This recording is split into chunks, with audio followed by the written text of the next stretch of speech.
southern Winnebago County in north-central Illinois until 4:30 p.m. At 3:34 p.m., a severe thunderstorm was located near German Valley, or 11 miles northwest of Byron, moving southeast at 30 miles per hour. Hazard, 60 miles per hour wind gusts and half-dollar-size hail. Source, radar indicated. Impact, hail damage to vehicles is expected. Expect wind damage to roofs, siding, and trees.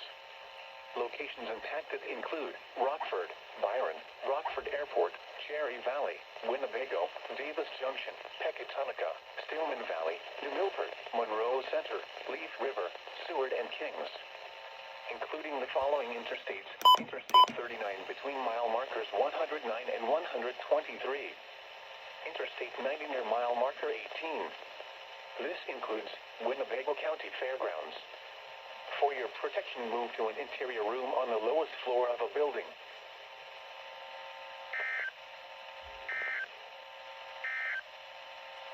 This is NOAA weather.